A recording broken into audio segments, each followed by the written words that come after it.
In all my time within the past 10 years seeing memes, making memes, sharing memes, and watching other people come up with memes, I've uploaded this video to the channel, if only to answer the question that I've seen floating around the internet today. What are the top 10 memes of the decade? As someone whose videos had 1 million aggregate views in the YTP era before my channel was shut down, an admin of a now dry meme page since 2012, the creator of this channel, and someone who literally wrote an academic paper on memes and who discusses them with other people, I have now taken on the call to outline what I believe are the top 10 memes of the decade. You may disagree with my picks, but I believe I have fairly strong reasons for including each of them. First off, let's briefly examine the influence that memes have had in the past decade. What in the previous decade was relegated mostly to image macros, demotivational posters, and lolcats has now evolved to be one of the most diverse forms of media and arguably art. While image macros are still a dominant style in today's culture of memes, the newer memes involve images from current events or pictures that depict an emotion that have been given new life. Memes have now been taken over by corporations in order for them to profit from, banned in the European Union, and even used as a legitimate tool for political change, whether for better or worse. There are even robots creating our memes for us now, coming up with original ideas that us humans might have let slip past. Memes have irrevocably altered our vocabulary, and while words like YOLO and swag have not had their same staying power, we will never be able to hear words like cringe or trigger in the same way. It is not a far-fetched statement at this point to say that memes can and have changed the world. Let's see how they changed the decade and begin with number 10, copy pasta. The premise behind copy pasta, long rants that people copy and paste, usually in order to mock someone's argument, is not new, but the idea has been so enduring that it has lasted through the decade. Maybe most obviously we have the Navy SEALs copy pasta, but we have many others such as the entire script of B-Movie, ones ending with Shrek is love, Shrek is life, things like Lenny face, or images that you couldn't type out unless you had tons of spare time, end up getting copied and pasted. This genre or format of memery has held its own for so long. Look at Know Your Memes chart for interest over time, and you'll see only a compounding interest in this type of meme over the past decade. Love them or hate them, they are an undeniable part of meme culture. Number 9. Loss. From that minimalist image, you could tell what was happening. Although this is personally one of my least favorite memes, I cannot deny the influence it has had and how much it has persisted over the years.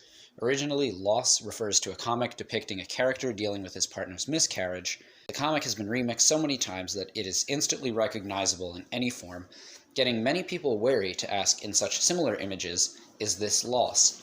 The creator of the comic even made a statement saying that he is glad his comic has brought joy to so many people.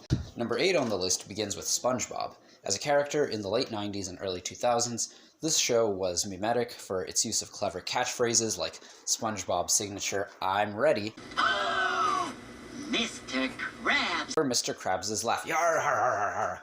Lines like "chocolate" and "I guess that is pretty funny" continue to show up in the memes of today. But the character of SpongeBob himself has also been incarnated into many memes, from the silliness of Doodlebob to the grunting of SpongeGar to the squawking type SpongeBob, all the way to the most recent, I'm about to head out.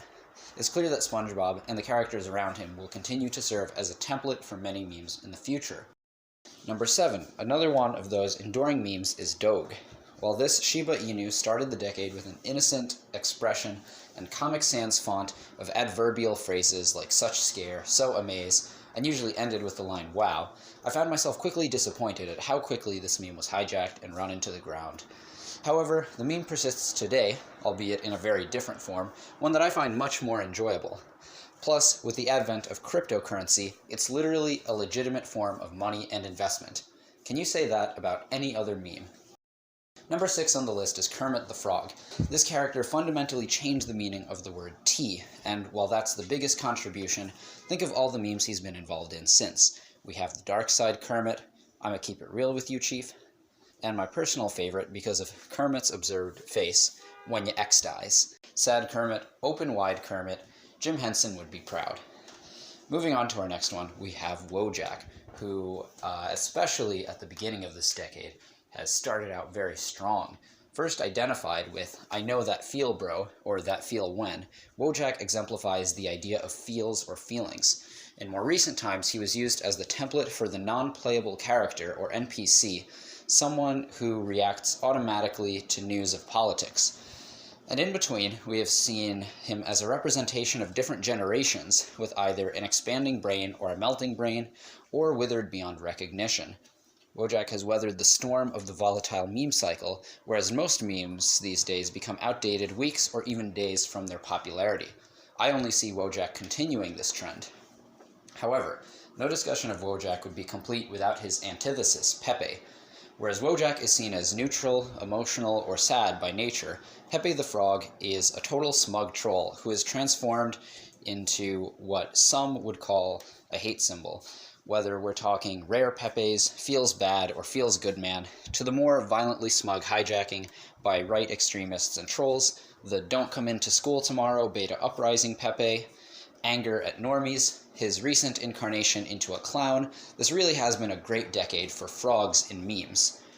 Recently, the creator even got money because of his memes hijacking, and while the creator has expressed frustration at what the cartoon has become, I think you can't deny that we will continue to see incarnations of Pepe for a very long time. Number 3 on the list is a game changer with presidential memes. The last 2 presidents have been fodder in the meme canon, and arguably, their meme ability helped win them their respective elections.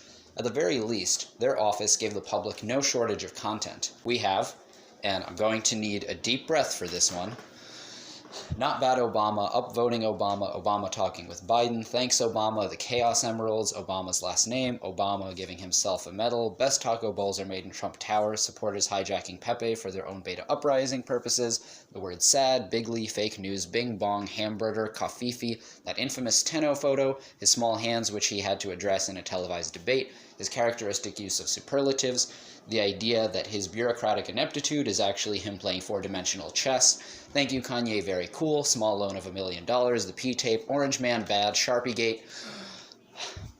If Obama helped spark the meme era, then Trump galvanized it, especially because his gaffe-prone and flippant attitude almost demands it. Memes around Trump are both inexhaustible and at the same time exhausting.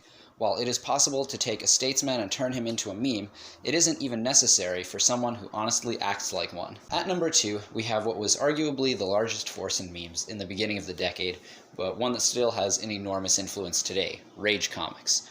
You might remember beginning the decade scrolling through 9gag and looking at these comics, and regardless of how you feel about them now, they gave us an integral part of meme culture, with not just the iconic 4-panel comic, but also the cast of characters. Obviously, the troll face is omnipresent, may be cringy today, but absolutely valid in the early 2010s, and the concept of trolling is alive and well today, even becoming its own word. Look at the evolution of Serial Guy. We began the decade with He Will Never Get a Girlfriend, and ended with this. We have the concept of lay in front of words, the derp character, and while characters like Me Gusta or Why You Know have died out, the formats of Mom, Can You Give Me Money? Oh look, there's another frog, still survive to this day. There's even a Rage comic bot, which designs some memes that are even funnier than the ones I remember seeing as a teenager. A digital trend that normally has its 15 minutes of fame, Rage comics enjoyed dominance for literal years, and while they have faded, they continue to revive themselves into something new, original, and enjoyable. Okay, now for the big one, number 1. While Rage comics defined the beginning of the decade, this type of meme would come to define the middle, the end, and quite possibly the future for a long time to come. The reason that memes mentioned on this list were able to survive so long, Doge, Pepe, yes, even you, Serial Guy, is because of the trend of ironic memes. Toward the middle of the decade, memes were undergoing a bit of a slump as tired concepts were being rehashed with Rage comics and image macros. All the normies had already caught wind of them, and so they were no longer interesting. But in the deeper corners of the web, a new type of meme was brewing. One that turned the switch from depressive to manic, separating the normies from the true memers, the ironic meme.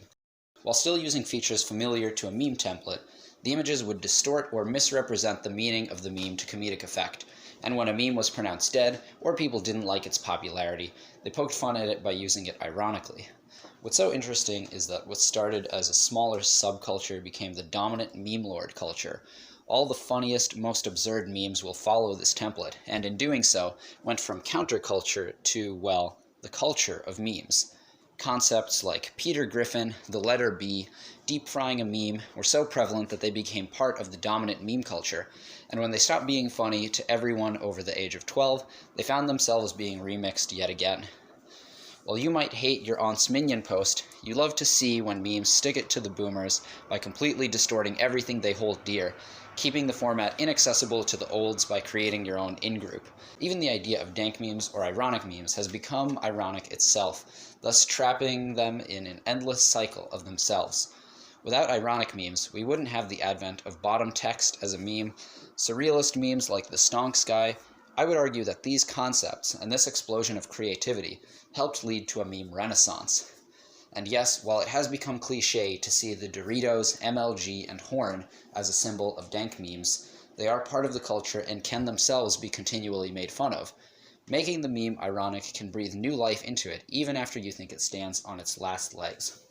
Filthy Frank said it best when he stated that ironic memes are now memes, so we all lose. But I would like to disagree and argue that by inviting more people to remix these memes and derive more humor from them, we all win. But hey, that's all just my opinion. Do you agree or disagree with the picks in this video? What do you think are the top memes of the decade? Let me know in the comments below.